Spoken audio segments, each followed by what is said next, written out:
একটা মামলার রায় নিশ্চিতভাবে অত্যন্ত খারাপ লেগেছে আপনার। খারাপ রায় আমরা তো বলতেই পারি, বলিও খারাপ রায়ই বলছি আমরা সাজা ঘোষণার জায়গাতে। আমি সেখান থেকে জিজ্ঞাসা করছি মণিশঙ্কর বাবু, তার সঙ্গে সঙ্গে হঠাৎ করে দেখলাম একদল লোক ব্যান্ড বাজাতে শুরু করলেন, সিবিআই সিবিআই সিবিআই। দোষী প্রমাণ করে দেওয়ার পর সঞ্জয়ের সঙ্গে আর কেউ দোষী ছিল কিনা আমি সে প্রশ্নে আসছি না, কিন্তু আপাতত ওটাও আসবে। কিন্তু আমি বলছি সঞ্জয়কে দোষী প্রমাণ করে দেওয়ার পর বিচারক বলেছেন আদালত কক্ষে বসে প্রুভেন গিল্টি। এরপরে এই গিল্টটা যে বিরলের মধ্যে বিরলতম, আর অতিরিক্ত কিছু কর্তব্য ছিল সিবিআই এর বা কোনো এজেন্সির থাকে যার দ্বারা বিচারক প্রভাবিত হন, মানে এই সাজা ঘোষণার সময় মৃত্যুদণ্ড দেবো না 10 বছর দেবো না ফাঁসি দেবো? আমি জিজ্ঞাসা করছি আইনজীবী হিসেবে।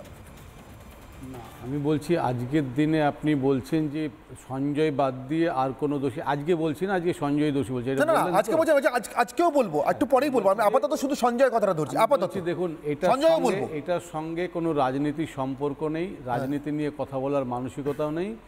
প্রত্যেকটি মানুষ আমরা চেয়েছিলাম যারা দোষী তারা যেন উপযুক্ত শাস্তি পায়।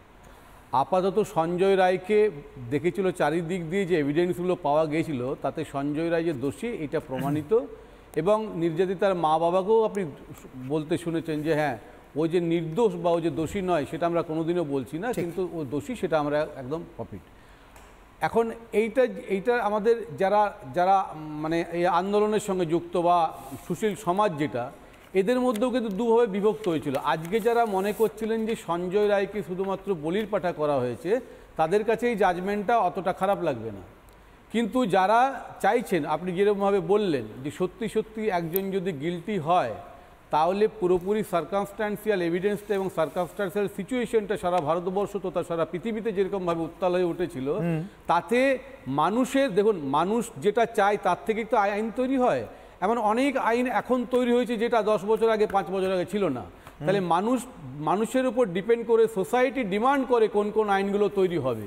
ফলে সোসাইটির থেকে যখন এরকম একটা চাপ এবং সবাই চাইছে যে এরকম একটা হোক, সেই ক্ষেত্রে আমি সাধারণ মানুষ বলতেই পারে যে এটা একদম রেয়ারেস্ট অফ দ্য রেয়ার কেসের মধ্যে কেন ধরা হবে না, কিন্তু যারা বিচারক তারা যখন দেখেন মানে আমরা রেয়ারেস্ট অফ দ্য রেয়ার এই টার্মটা তো শুধুমাত্র আইনের ক্ষেত্রে নয়, আপনি কোনো গাছের ক্ষেত্রে বলতে পারেন, কোনো একটা জীবাণুর ক্ষেত্রে বলতে পারেন রেয়ারেস্ট অফ দ্য রেয়ার। তার মানে কি যেগুলো সচরাচর দেখা যায় না সেই ধরনের কিছু যদি ঘটনা বা কিছু দেখা যায় সেটাকে বলে রেয়ারেস্ট অফ রেয়ার।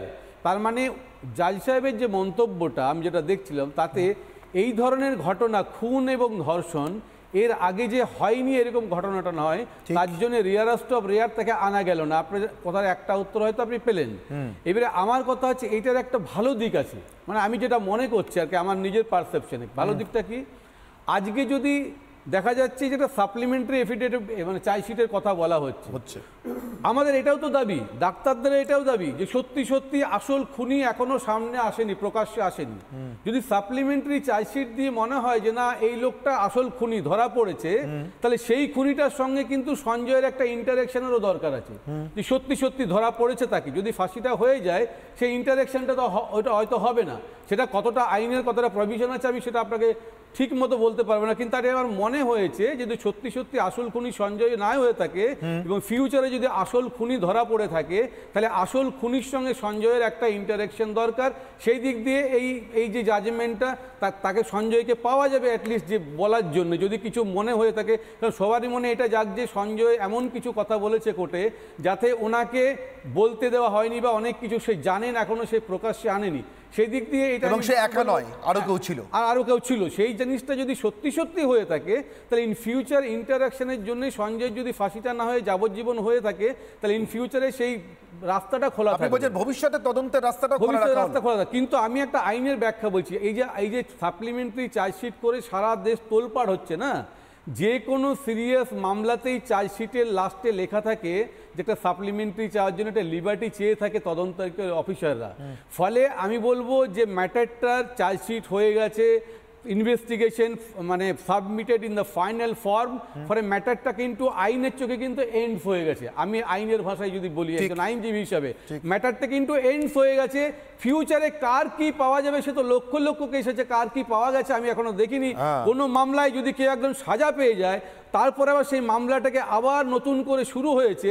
এই কেস আমার মনে হয় আমেরিকান সেন্টারে একটা হয়েছিল, আমার মনে হয় লাখে বা কোটিতেও কটা পাবেন আমার জানা নেই। ঠিক, মণিশঙ্কর বাবু অনেক ধন্যবাদ একেবারে আইনজীবীর ভূমিকায় দাঁড়িয়ে কথা বলবার জন্য। এখনো পর্যন্ত আপনার মধ্যে আজকের কথা কোনো রাজনীতি পাইনি। আমি তথাগত বাবুর কাছে জিজ্ঞেস করবো, তথাগত দাস কীভাবে দেখছেন আপনাদের রায়কে?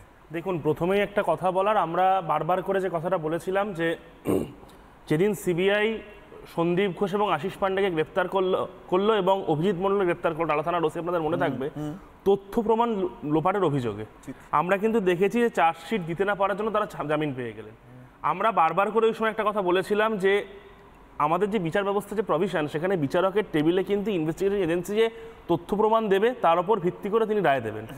বিচারকের ক্ষেত্রে এর বেশি কিন্তু করার কোনো জায়গা থাকে না। আমরা বারবার করে তখন বলেছিলাম, দেখুন আজকে যে ডিবেটটা উঠছে না যে মৃত্যুদণ্ড হয়েছে বা যাবজ্জীবন কারাদণ্ড হয়েছে, আমরা কিন্তু বারবার করে একটা কথা বলেছিলাম সঞ্জয় রায়ের সঙ্গে বাকি যারা আছে, কারণ আমি খুব দায়িত্ব নিয়ে কথা বলছি, সিএফএসএল রিপোর্ট সামনে এসছে বারবার করে, আপনি যদি একটু খতিয়ে দেখেন না সেখানে, ধরুন আমাদের দেশের ইতিহাসে সিবিআই 96 ঘন্টার মধ্যে হ্যান্ডওভার পেয়েছে কোনো কেসের, হয়নি এর আগে, বা খুব রেয়ার কেসে হয়েছে। সেখানে দাঁড়িয়ে ওই 96 ঘন্টার মধ্যে অবশ্যই রাজ্য পুলিশ, বিশেষ করে কলকাতা পুলিশ যখন বিনীত গোয়েল কমিশনার ছিলেন, সে সময় যেভাবে প্রমাণ লোপাট হয়েছে আমরা তখনই আশঙ্কিত ছিলাম।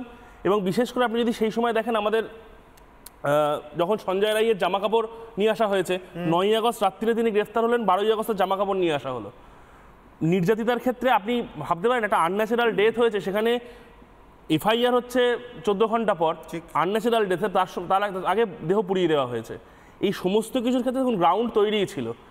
সেখানে দাঁড়িয়ে সিবিআই এর ক্ষেত্রে কাজটা কঠিন ছিল আমরা জানি, কিন্তু সবথেকে বড় কথা হচ্ছে যদি সাপ্লিমেন্টারি চার্জশিটের সময় মতো জমা পড়তো, আজকে হয়তো সন্দীপ ঘোষ এবং অভিজিৎ মণ্ডল জামিন পেয়ে যেতেন না।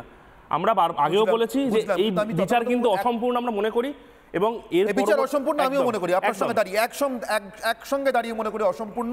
এবং শুধু তাই না, আমি এটাও বলছি যা হয় হোক এটা বিচার না, বিচার নামে প্রহসন হয়েছে। কিন্তু তথাগতবাবু আপনি আমাকে একটা কথা বলুন, আমার আজকের নির্দিষ্ট ক্ষেত্রে প্রশ্ন, সঞ্জয় রায় গিল্টি প্রুভেন, তারপরে তাকে আমি ধরে নিচ্ছি আরও 3 জন 4 জন 5 জন থাকতে পারে, তদন্তের আওতায় এসছি আসেনি, সেখানে সিবিআইকে নিয়ে অনেক প্রশ্ন আছে, আমি আসবো সেগুলোতে, সবগুলোতে আসবো।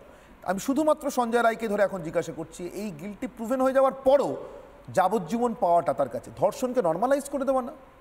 দেখুন আমাদের বিচার ব্যবস্থার কাছ থেকে এইটুকু আমরা এটা আমরা আশা করতে পারি আজকে দিনে? না, দেখুন একটা কথা বলি, আপনি যদি লক্ষ্য করেন না যে আমাদের দেশে কিন্তু প্রতি 3 ঘন্টা একজন মহিলা রেপ হচ্ছেন, ঠিক আছে? সেখানে দাঁড়িয়ে আমাদের